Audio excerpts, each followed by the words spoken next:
today, ano para sa iyo ang isang successful life? Do you consider yourself a successful person? Ano ba ang panuntunan? Sa tingin mo, what is the measurement para masabing ikaw ay successful sa buhay na ito? Ikalwa, ano ang pinakamimithi mo sa buhay? Kayamanan o kalusugan? If you are given the chance to choose one only, would you choose treasures? O kayamanan, talagang ikaw magiging mayaman sa mundo po na ito. Sa kasaysayan ng mundong ito, ikaw ang pinakamayaman. Kaya lamang, isa lang ang pwede mong piliin, hindi ka naman malusog. Palagi ka nasa ospital. At least may pampa-ospital. O kaya naman kalusugan, pero hindi ka mayaman. Pero malusog ka. Hindi ka naman napunta sa doktor. Oh, di ba? Alin kaya? Ikatlo, kung meron ka na gustong i-improve sa buhay mo, ano iyon at bakit? Kung meron kang gustong ayusin, i-improve pa sa buhay mo, ano iyon at bakit? So ito yung mga katanungan, reflective thoughts na sa Diyos po ninyo sasagutin. Ano, maganda yung meron tayong palaging mga ganito. Sa bawat buhay po ng mga tao, as I observe, ang gusto po ng tao na makamit sa kanyang buhay ay yung pinakamaigi, pinakamabuti sa kanyang sarili. Walang anak ng Diyos na sa kanyang katinuan ay maghangad ng masama sa kanyang sarili. At ang hinahangad ng bawat isang tao, anak ng Diyos, mga magiging anak ng Diyos, ay, pakiayos po ng ating monitor, magsasara na po, ay yung pong isang mabuting katatayuan. Isang mabuting katatayuan.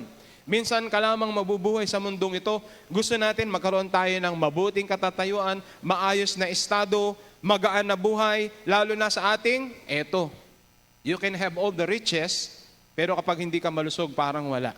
So gusto natin na tayo po ay physically fit. Malakas ang atin pong pangangatawan. We want to be at our best. Diba? Gusto natin na tayo ay pinakamahusay sa lahat ng bagay, lalo na sa atin pong mga pangangatawan. Kaya ginagawa po natin ang lahat para po ma-maintain natin, mapanatili natin ang kaayusan ng atin pong kalusugan at patuloy na lumakas araw-araw. Ginagawa po natin yan. Lately na lamang, so marahil mga 2 years, na ako ay nagising.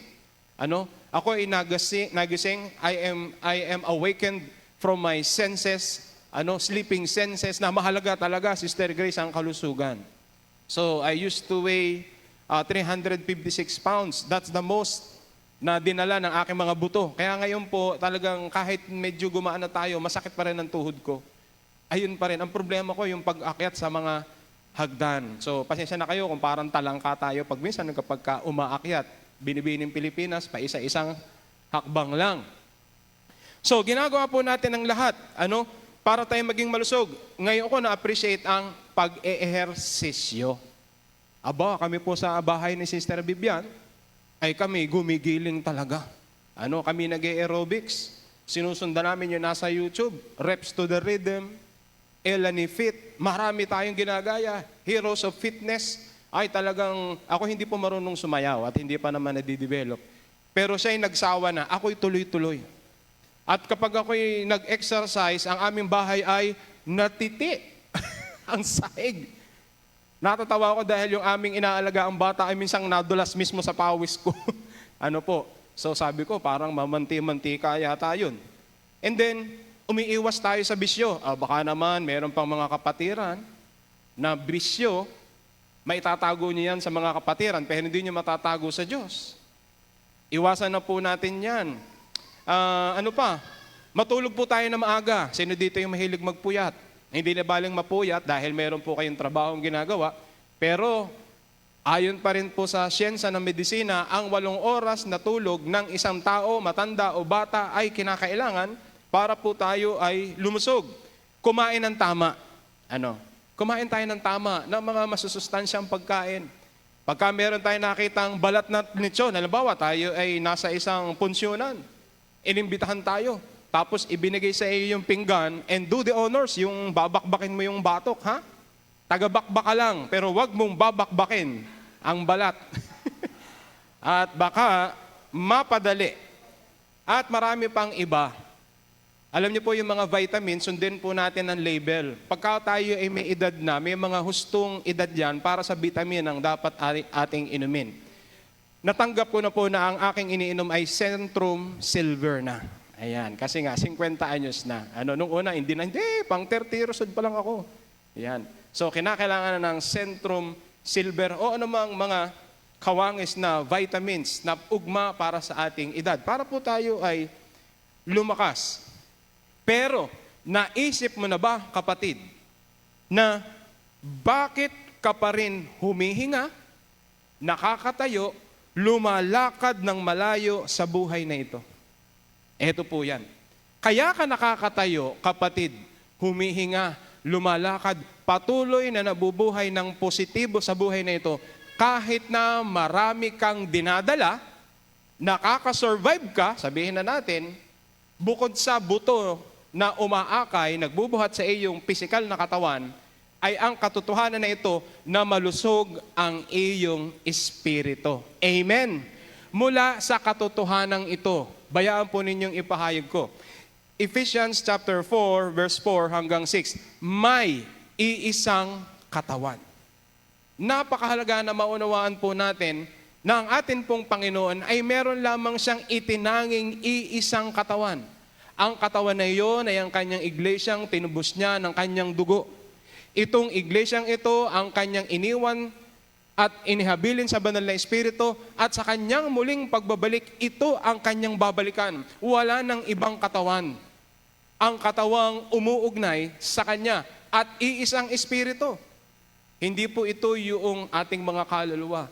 Ito po yung espiritu ng Diyos, ang banal na espiritong iniwan niya para pangalagaan ang katawan.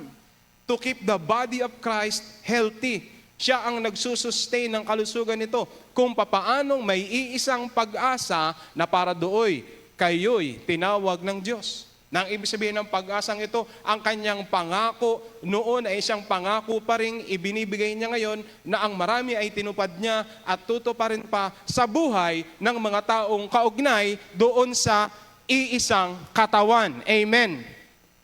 Verse 6. Verse 5. May iisang Panginoon, natural. Yung iisang Panginoon ay kaugnay sa kanyang iisang katawan. May iisang Panginoon. Iisa lamang ang pananampalataya. Dito maraming mga tao po ang hiwa-hiwalay. Pero ito po ang may papangako ko po sa inyo. Isang pangakong bibitawan kung hindi ganang akin. Gana sa mga pangangaral ng mga apostol noon hanggang ngayon, na kayo ay kaugnay sa iisang katawan at ang iisang pananampalataya ang backbone ng inyong buhay. Amen. May iisang pananampalataya at eto, hindi ko alam. Pero si Pablo marunong. Pinapahalagan niya at ang iisang bautismo. Sinasabi nila ang bautismo daw ay mabuting gawa ng tao. Ang bautismo po ay mabuting gawa, tama. Pero ito'y mabuting gawa sa biyaya ng Panginoon kay Kristo Jesus na iisang Panginoon. So kung merong gumawa ng mabuti sa bautismo, hindi ikaw kapatid, paliwanag mo yan. Ang gumawa niyan ay ang Panginoong Hesukristo. Siya ang gumawa. Paanong maibabautismo o mailulubog ng isang patay sa kasalanan ang kanyang espiritu? Kaya kinakailangan ng isang espiritual na Diyos na tayo ay gawan ng biyaya at tayo itubusin niya sa pamamagitan ng bautismong inilalarawan ng kanyang dugo. Amen. Praise God. Pwede bang palakpakan natin ang ating Panginoon? Kaya nga po, sa atin pong pagpapatuloy, kinakailangan po na tayo ay patuloy na tumatag. Alam niyo kahit po tayo ay malusog, malaki ang ating pisigan ng ating katawan, bukol-bukol ang ating katawan. Sabihin natin para tayong si Incredible Hulk. Hindi yan nagpapatutuo na kayo ay matatag sa espiritu. Marami po akong kilala na mga tao ang ganda ng mga pangangatawan, durog ang espiritu. Maraming mga tao naman ang may question sa kalusugan, pero dahil buo ang espiritu, nagpapatuloy sila and they become overcomers for Christ. Ito, wala lang Sister Jonah pala naan dyan. Sister Jonah, example lang kita, ha? So yan, si Sister Jonah, may buhok na ngayon. Oh. At saka mamula-mula na uli ang pisngi. Oh. Ang kanyang katawan ay hindi malusog dahil meron siyang cancer. Stage 4, tama ba? 3B. Oh, 3B. Tumawad pa ng isa, pinababa pa niya ng konti. Kung yan ay hindi buo ang espiritu, lulugmok yan. Pero alam niyo, pinakamagandang bagay ngayon sa buhay ni Sister Jonah, yung katotohanan ngayon na meron tayong isang kasama sa iglesia na meron din pong cancer na kagaya niya, na ngayon ay mini-ministry niya at pinalalakas niya ang loob para ang espiritu ay tumatag. Amen! Dinalaw namin nung isang araw, nakakatuwa. Buti na lamang na andun si Sister Jonah. Kasi durog na ang kanyang espiritu. Pagod na siya. Sa chemotherapy ngayon, may pag-asa siya. At ang kanyang pinangahawakan ay siya'y gagaling. That is why we need to continuously grow in spirit. And not just grow in spirit, but grow into Christ. That is a different thing. Ang gusto ng Lord na maabot natin ay ang ating paglago na kawangis niya in Christ likeness. So in every aspect of our lives, anumang anggulo, tingnan ka ng Diyos at makita ka ng tao, lumalago kang kagaya, kamukha, kahawig ng ating Panginoon. That is growing into Christ. Kung may paglakas at pagmature at paggrow at paglago, pagtanda, ay wala ng pinakamainam, pinakabest na abot sa buhay natin. Kung meron kang mimithiin sa buhay na ito, ang lumago ka kay Kristo. Kapatid, masasabi mo ba na ikaw ay naabot mo na ang antas na ito? Masasabi mo ba ngayon na after 5 years or 10 years, 30 years, 50 years of being a Christian, you've achieved 10, 20, 50, or even 100%. Na-achieve ko na, naabot ko na yung sinasabi ng ating Panginoon. Kung ikaw ay nagpapatuloy kay Kristo, na pinapakita mo na, Panginoon, nagpapatuloy ako. Tuloy-tuloy ako. Ito ang katotohanan. Na naabot ko na ang sinasabi mo. Ito po ang katotohanan. You may put on numbers on the level of your faith. Pero ito po ang katotohanan. One thing's for sure. You are God's work in progress. Na hanggat tayo'y nabubuhay sa mundong ito, ikaw ay pinapaghusay pa ng Diyos araw-araw. At marami pa sa bahagi ng buhay mo na dapat ayusin, pakinisin, at linisin. And also, when we say that I am a person like Christ, i-consider mo rin ang sasabihin ng iyong kapwa. Kung nakikita mo na ganito ang maturity mo, pakinggan mo din sinasabi ng iba. At lalo tigit, tingnan mo ang pananaw ng Diyos kung ano ang antas ng kalusugan ng iyong pananampalataya. That is why our proposition today, what should a Christian need to grow in Christ? Yan po yung ating pag-aaralan, yan po yung tanong na dapat ay mabigyan ng kasagutan, maging malinaw po sa atin. Una, we need to grow spiritually. We need to grow in spirit. Ito na po yung ganang atin. Ito na yung espiritu natin. Nananahan ang banal na espiritu sa atin at ang kanyang task, ang kanyang ministry sa atin ay lumago tayo, mag-mature tayo sa isang pananampalatayang nais ng Diyos na maabot po natin. Ephesians chapter 4, verse 14, that we should no longer be children, tossed to and from and carried about with every wind of doctrine by the trickery of men in the cunning craftiness of deceitful plotting. Sabi po sa Tagalog, upang tayo'y huwag nang maging bata pa na napapahapay. Di ba, hapay, pag ganon-ganon. Pahapay-hapay, dito't doon at dinadala sa magkabila-bila ng lahat ng hangin ng aral sa pamamagitan ng mga daya ng mga tao sa katusuhan ayon sa mga lalang ng kamalian. So kung masasabi natin na tayo ay nag-grow na spiritually, dapat tayo ay matatag sa kanyang aral. Dapat tayo'y tumatayo at ang ating espiritu ay lumalago sa pinagbubuhatan ng kapangyarihan nito ang kanyang aral, ang kanyang mabuting salita, ang pagkatuto natin sa kanyang doktrina. Hindi na tayo tulad ng mga bata. We are no longer like children. Meaning, even if you are spending your life 5, 10, 15, 20, kung gaano mang katagal ka na sa church, it doesn't necessarily mean that you are a mature Christian. Maaring nagkakapiligis tayo, pero ang tanong, ano ang antas ng kalusugan ng iyong pananampalataya? Ikaw ba'y parang bata pa? Alam niyo po ba, ang pisikal nating katawan, ang sintomas ng pagtanda nito ay ano? Lumulutong ang buto, sumasakit ang bewang, sumasakit ang joints, ayan, nagkaka-wrinkles, namamaga ang mga paa at saka tuhod, sumasakit ang mga daliri. At alam niyo pa, ang isa sa nagpapatunay na tayo tumatanda na, nagiging ano? Masusuyain, maligalig. Kayo ba'y sa bahay ganun? Sino po yung maligalig? Kalimitan sa bahay, maligalig pa yung lalaki. Aba, si sister. Meron pa nga, ang anak pa lang maligalig. At susunod na lang yung mga,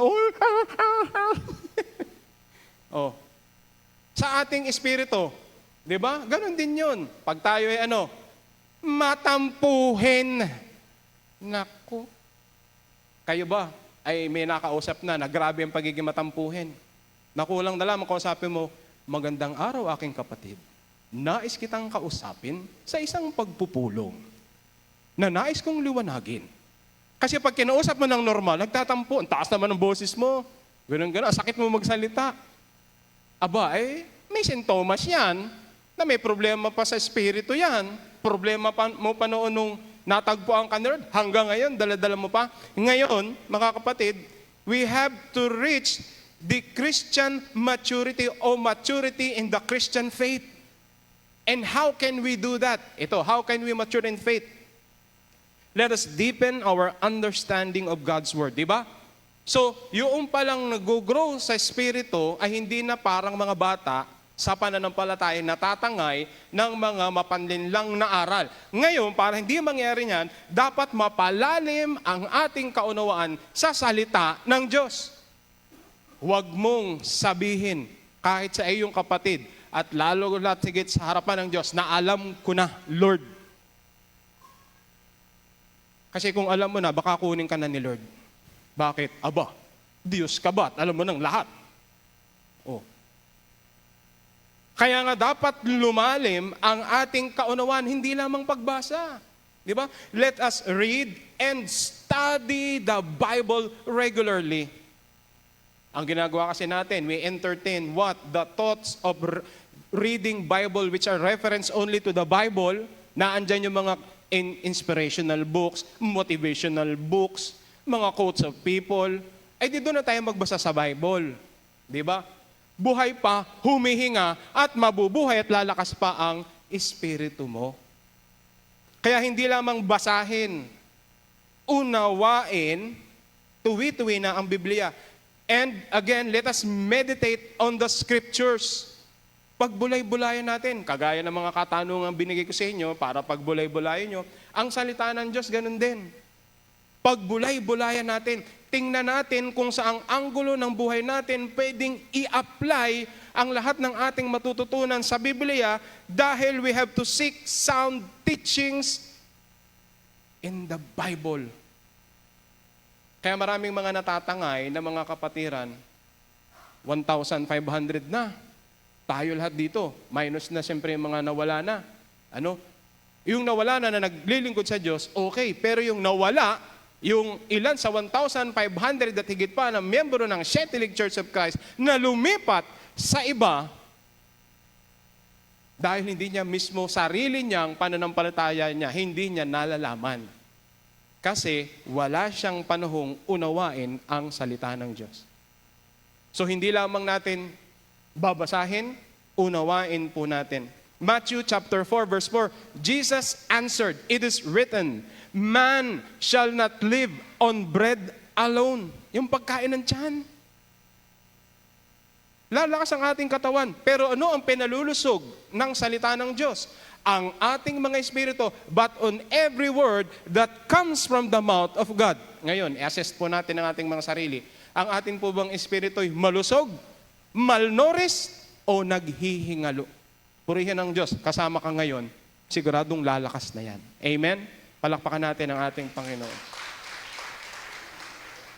Develop a strong prayer life.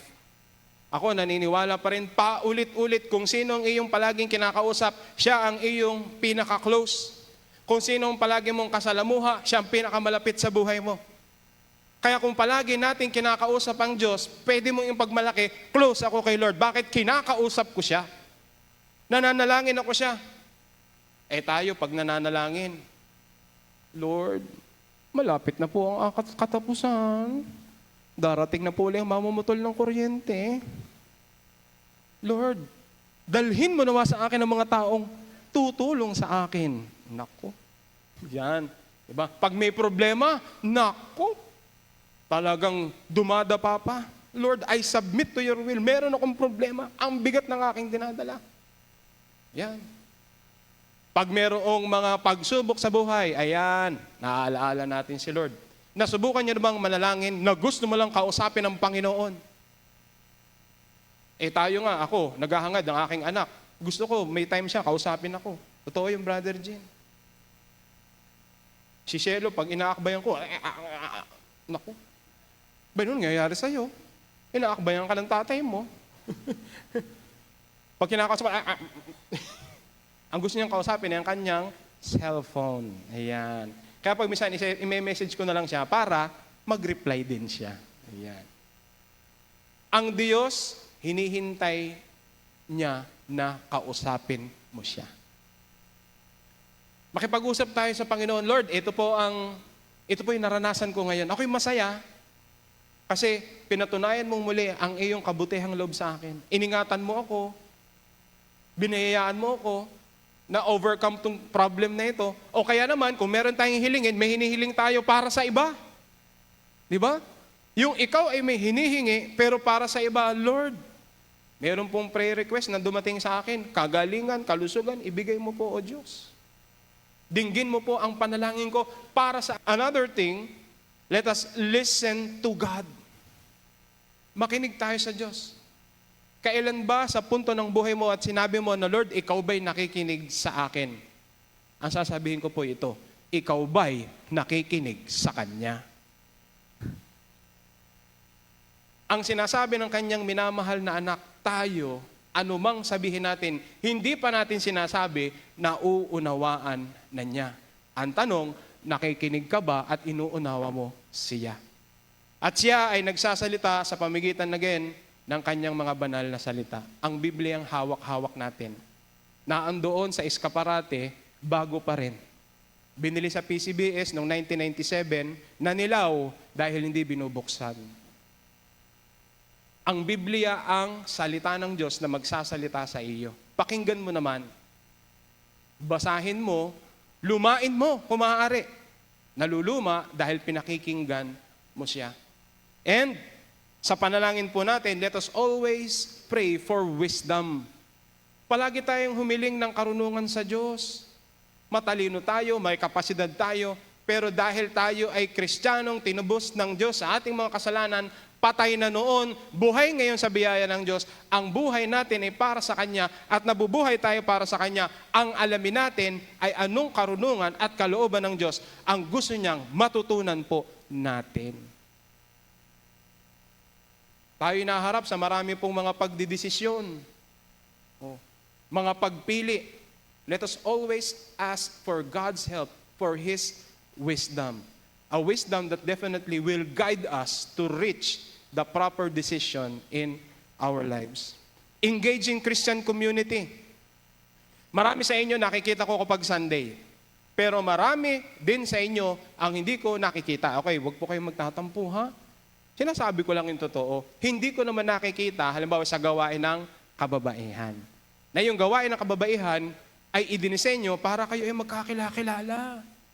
Maging magkakaugnay kayo. Makilala nyo na itong taong ito ay anak ng Diyos, kapatid mo kay Kristo. Gawain ng kalalakihan. Sa ibang mga gawain ng kabataan, gawain ng young adult, ang kabataan may pagsamba mamaya, 1:30. Yung inyong mga anak, ihabilin po ninyo. Huwag kayong mag-alala, iingatan po natin. Bayaan ninyo na kaysa ang inyong mga anak ay meron mga kaibigang hindi nyo kilala, sumasakit ang ulo ninyo, ihabilin nyo po dito. Ipagkatiwala niyo po sa mga anak din ng Diyos na kagaya ng mga tao na narito sa iglesia ng Shetilig. Let us engage in Christian community, join a church, make fellowship with other Christians. At ito po ang hamon ko sa lahat. Hamon ni Pablo, hamon ng Diyos. Serve in a ministry. Alam niyo po, isang bagay para hindi tayo mawala sa Panginoon, pag tayo naglilingkod. Naniniwala ko ang mga taong abala, palaging naandoon. Pag ikaw ay nagsaserve sa ministry, lalago ka sa pakikipag-ugnayan sa Diyos at yun ang bibigki sa iyo para hindi ka mawala sa church. Ay, ayoko doon. Wala naman akong ginagawa. Tuwing linggo lang, pag ako na doon, tapos yung tagapangaral, parang palagi pa ako pinagagalitan. Oh, sino matutuwa doon? Eh kasi nga, wala ka ng ibang ginagawa kung di makinig. Kaya itinutulak ka ni Pablo, itinutulak ka ng Panginoon para makibahagi sa kanyang pagkilos para lumawak ang kaharian ng Diyos dito sa lupa. Amen? Grow. Apply biblical truths in your life. Yan. Siyempre, pag marami kang natututunan mula sa salita ng Diyos, kapag nakikinig ka na sa Kanya, sa kanyang mga salita, ano mangyayari? You will live out your faith fully. May ipamumuhay mo yung pananampalatayang yan. You are being cultivated by the Holy Spirit in your life. Yung kanyang gift, yan ang gagamitin para ikay tumatag. Walang anak ng Diyos na walang alam, walang magagawa. Lahat ng anak ng Diyos na pinananahanan ng banal na Espiritu ay binibigyan niya ng kaloob. At lahat ng kaloob na yan ay gamitin para sa ipaglilingkod. Resist the works of evil. Ayan. Pag tayo po'y nakikinig ng salita ng Diyos, natututo, lumalakas tayo. Yung espiritu natin, hindi basta-basta na natatalo ng gawa ng laman, ng kasamaan. Pag nasa church ka, hindi ka naaantukin. Di ba? Tulog ka. Huwag kang makinig. Kwentuhin mo yung katabi mo.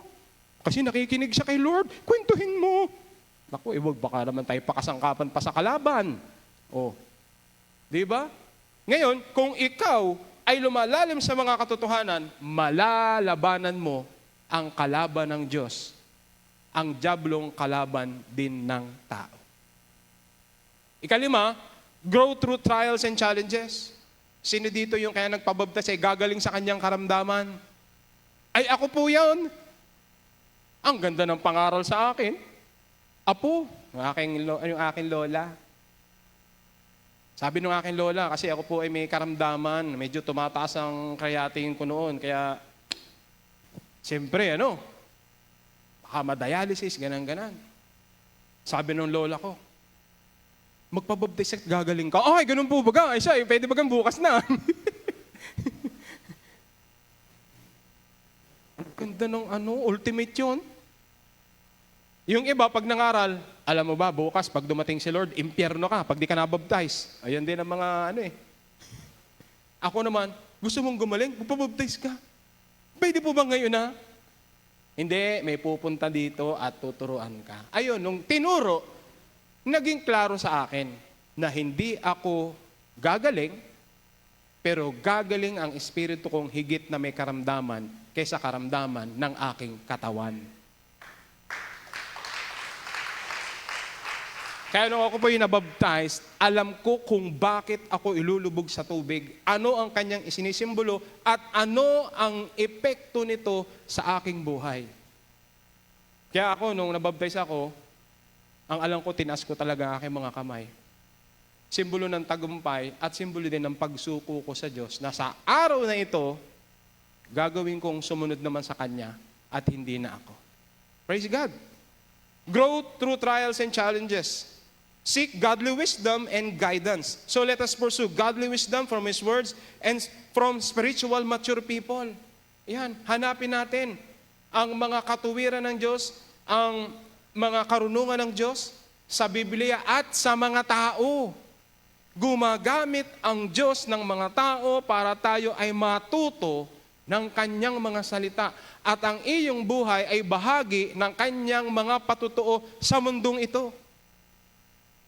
Kaya kung papaano kang nabubuhay ngayon, ito'y nagdudulot ng pagkatuto o pagkaligaw sa mga taong nakatingin sa atin, sa Kanyang iglesia at lalo't higit sa labas. Ang buhay mo, ginagamit ng Lord bilang leksyon. Kabataan ka man, yang adult ka, kababaihan, kalalakihan, lalo na mga leaders ng church. Ang buhay natin ay leksyon at naway manatiling palaging leksyon na kinapupulutan po ng mabuting aral niya. Ika-6, share your faith. Ayan. I-share po natin ang ating pananampalataya. Huwag tayong matatakot. Kung yung iba nga na denomination, Christian denomination, ay matapang na nagbabahagi ng kanilang maling pananampalataya, tayo pa kayang tinawag sa katotohanan, mamuhay sa katotohanan, at umilaw sa katotohanan. Huwag magpa-impluwensya sa mga maling aral. Don't let wrong doctrine influence you. Kaya nga po, napakahalaga. Let us share our faith. Sabi doon, tossed to and from and carried about with every wind of doctrine. Hindi na tayo maililigaw ng mga taong mga hangad ay dalhin tayo sa kamalian sa pamamagitan ng kanilang katusuhan at panlilinlang. We need to move beyond spiritual infancy and develop into a mature believers who are not easily swayed by false teachings. So hinihimok ni Pablo na tayo abay, level up naman. Hindi tayo pwedeng palaging bata o sanggol sa espiritu. Mag-mature din naman kayo. At ang pag-mature natin, ang patutuo na tayo mature na, hindi tayo basta natatangay ng ibang pananampalataya. Oy, may nag-share po sa akin. May nag-share sa akin. Isang nag-aaral. Nag-aaral. Nag-umattend siya ng isang Bible school. Umattend siya ng Bible school, ang pag-asa niya, ang ituturo sa kanya, ay yung pananampalataya natin. Pero nung nagsalita niya, abay, pwedeng kumain ng dugo. Anong masasabi niyo po dyan? Hindi pwedeng kumain ng dugo. Bawal noon hanggang ngayon, pero pwede daw liberal. Ayan. Mag-ingat po tayo. Ay magagaling magsalita. Ang tagal natin pinanghawakan, noon pa man hanggang ngayon, na mga unang Kristiyano hanggang ngayon, tapos pwede pala. Babaguhin lamang ng isang tao, maniniwala ka. Yan. Kaya nga ang katunayan na ikaw ay sanggol sa pananampalataya kapag ikaw ay mapapaniwalain. Sa Ingles, gullible. Kaya ikaw dapat ay mapanuri at ang iyong ipangsusuri ay ang kaalaman mong sa katotohanang nagpapatibay sa iyo ngayon. At hindi ka titibay kung hearsay lamang, mga nadinig ko lamang. Hindi titibay ang isang mananampalataya, ito yung nadinig ko doon sa church na iyon. Yan. Kaya ang tanong, saan ka kaugnay? Dapat ay kaugnay tayo sa isang pinagmumula ng katotohanan, ang kanyang iglesia. Ingatan po natin ang ating mga sarili sa maling turo. Hindi komot nakarinig tayo ng inspirational, motivational, ayun na ang katotohanan. Kung inspirational at motivational lamang ang ating sasampalatayanan, marami dyan wala sa doktrina natin. Ang katotohanan dapat natin that will inspire you and motivate you to follow and obey Jesus Christ is our doctrine.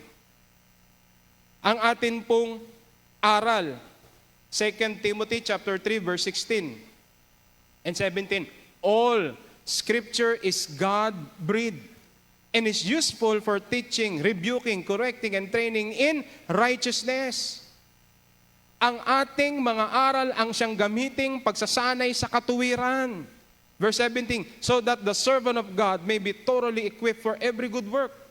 So kapag tayo po ay nasanay, sinasanay, dinidisiplina, tinuturuan, nire-rebuke sa katuwiran, magagamit ang isang kagaya mo saan? Sa paggawa ng mabuti para sa Kanya. John 17:17.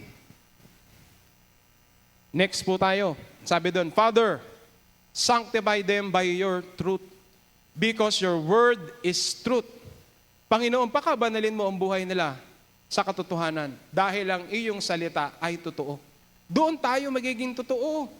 Sa Kanya lamang pong salita, doon tayo babanal sa Kanyang mga salita, hindi sa mga inspirational, motivational speakers. Saan tayo may inspire at mamomotivate to do good works for Him? It is His Word, the truth, ang katotohanan ng Kanyang salita. Ikalwa, we need to speak the truth. Ephesians chapter 4, verse 15, but speaking the truth in love may grow up in all things into Him who is the head, Christ. Kung di sa pagsasalita ng katotohanan na may pag-ibig, ay mangagsilaki sa lahat ng mga bagay sa Kanya na siyang Pangulo sa makatuwid bagay si Kristo. Kaya nga po, sabi doon, magsalita ng katotohanan. Speak the truth in love. Verse 15a. Sa atin pong paglago, kailangan po nating matutunan na magsalita ng may katotohanan. Pero katotohanan may kasamang kahinahunan, katotohanan pagsasalita ng merong kaamuan, at pag-ibig sa kapwa.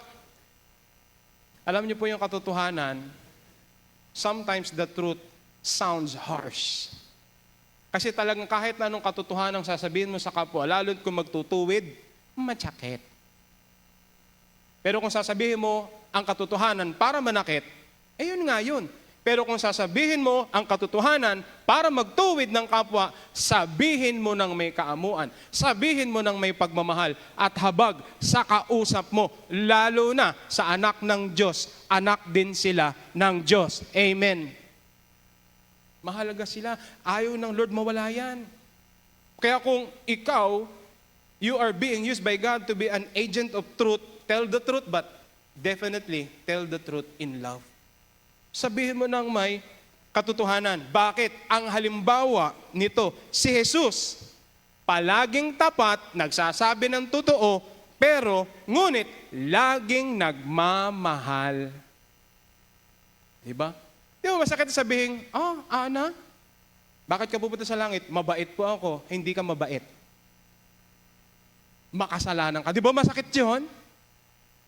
Pero sinabi ng ating Panginoon na makasalanan ka, pero mahal ka ng Diyos. Amen? Doon, ganun dapat tayo. Huwag tayo masyadong masakit magsalita. Okay, totoo nga, hawak mo katotohanan. Subalit, ang katotohanan huwag nating paglaruan. Paglaruan para manakit ng atin pong kapwa. Lumago kay Kristo, grow in Christ. We will grow to become in every respect the mature body of Him who is the head, that is Christ. Diba? Lumago kayo na maging para kayong katawan ni Kristo na siyang ulo ng iglesia. That is why we want to grow into Christ. Be like Christ, to act like Christ, to think like Christ, to love like Christ. Ang ating pong ultimate goal na ito ay maging katulad ni Kristo sa lahat po ng aspeto ng ating buhay. 1 John chapter 2 verse 6, nasabi po diyan, sino mang nagsasabing nananatili siya sa Diyos ay dapat mamuhay. Dapat mamuhay tulad ng pamumuhay ni Jesucristo. Ang taas namang standard dyan. Ayun ang sinabi bakit di mo gagawin? Ay di pag simakapan mong maabot yon. Sabi po sa 1 Peter chapter 2 verse 21, to this you were called because of Christ suffered for you, leaving you an example, and that you should follow in His steps. Si Kristo naghirap sa atin. Tinubos niya ang ating mga kasalanan. Sinabi niya, pinasan niya yung kasalanan natin. Kahit na inosente yung dugo niya. Ginawa niya yon para bigyan tayo ng isang halimbawang dapat nating sundin at sundan. Alam niyo, marami sumusunod kay Kristo pero malayo ang kalooban. Ang hirap naman itong pinagagawa ni Kristo pero sunod naman ang sunod. Eh kung susunod din lamang tayo, ay isunod na natin pati puso natin. Di ba? Huwag na nating labanan. Ang sabi po ni Pablo, unang Korinto, chapter 11, verse 1, tularan ninyo ako, gaya ng pagtulad ko kay Kristo. Hindi po ito pagmamalaki ng isang alagad ni Jesus. Kung hindi sinasabi lamang niya, ito na ang antas na naabot ko. Hindi pa ako ganap. Sinabi naman niya yun, hindi pa ako ganap. Pero pinagsisikapan kung tularan ang buhay ni Jesus. Ito din ang tularan nyo. Hindi ako, si Kristo. Kaya kapag kayo nai-inspire sa mga tao, si Kristo pa rin ang titingnan ninyo. Tingnan nyo yung mga nung 90s. Maraming bilib na bilib kay Robin Padilla. Di ba ga? Kaya ano nangyari? Ang mga kabinataan, pag nagsalita, parang lasing. Kasi si Robin parang lasing pag nagsasalita. Nakatuck-in, nakaboots, naka-jacket, init na init. Kung may gagayahin tayo, wala nang ibang pinakamagandang gayahin. Kung hindi, si Jesus lamang. Amen? Ikatlo, we need to work together as one body of Christ. Kung may kinakailangan, kinakailangan. Galing tayo sa magkakaibang mga pamilya, iba't iba tayo ng ugali, iba't iba tayo ng antas ng pamumuhay, iba't iba din tayo ng mga talino, pero ito po ang totoo. From Him, the whole body joined and held together by every supporting ligament grows and builds itself up in love as each part does its work. Ang bawat bahagi, sinasabi lamang ni Pablo, ay may papel. Ang bawat bahagi, everyone has a role. Ayan, slide po natin. Bawat bahagi po ay mayroong role, meron siyang ganapin. Lahat tayo ay may bahagi sa katawan ni Kristo. Tingin ko po kung ako'y bahagi ni Kristo, ako po yung cuticle. At least cute.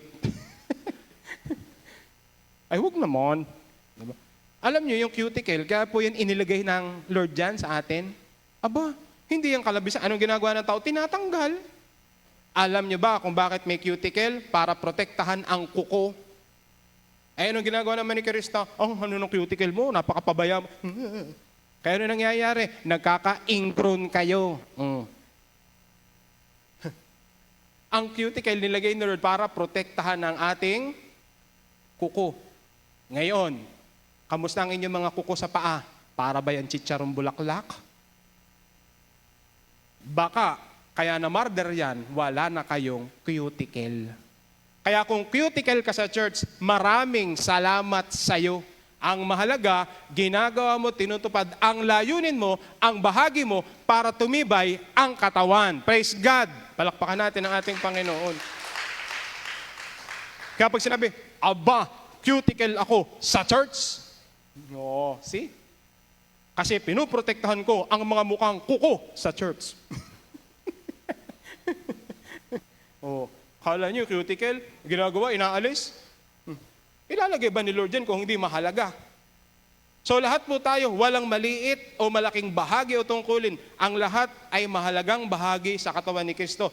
Lalo na yung gumagampan sa kanyang pagkatawag, sa kanyang bahagi. Sabi po dito, John chapter 14 verse 15, if you love me, kung ikaw ay importanteng bahagi ng katawan ni Kristo at importante ka, if you love me, you will obey my commands. Kung mahal mo ako, susundin mo ang aking kalooban, susundin mo ang aking utos. And that will prove your worth as a member of the body of Christ.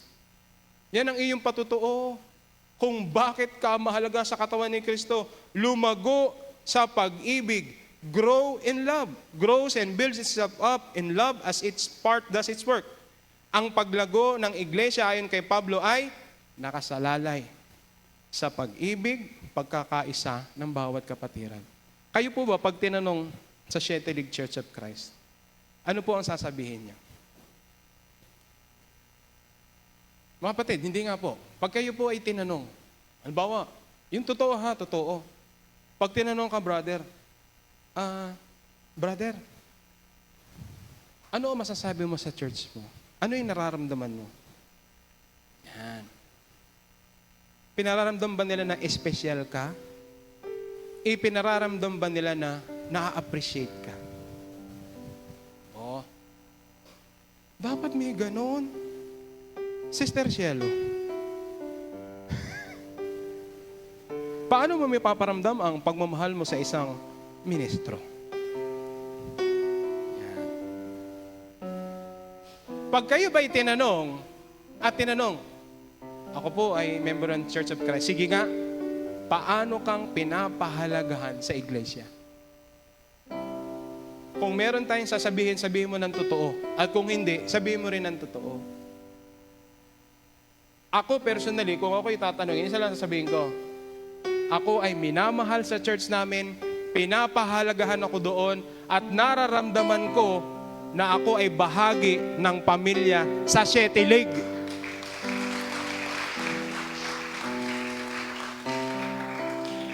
Kasi kung hindi ko yung nararamdaman, Sister Rowena, ay wala na ako dito. At ang katunayan ng salita ng Diyos, bukod sa Biblia, ay nakita ko sa buhay ng mga kapatiran. Praise God. Tayo pong lahat ay tumayo. Kaya nga dapat yung church natin, punuan natin ng pagmamahala, ng pagkakaisa, ng iba yung pagkakaunawaan, magkakaiba tayo.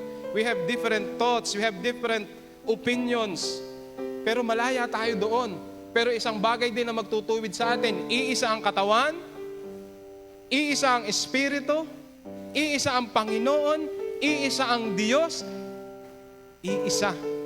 Meaning, kung iisa, wala nang iba at ang katabi mo ay bahagi noon. Muli, balikan natin yung ating mga puntos ngayong maga. What should the Christian need to grow into Christ? First, we need to grow spiritually. We need to speak the truth. Huwag kang magsinungaling.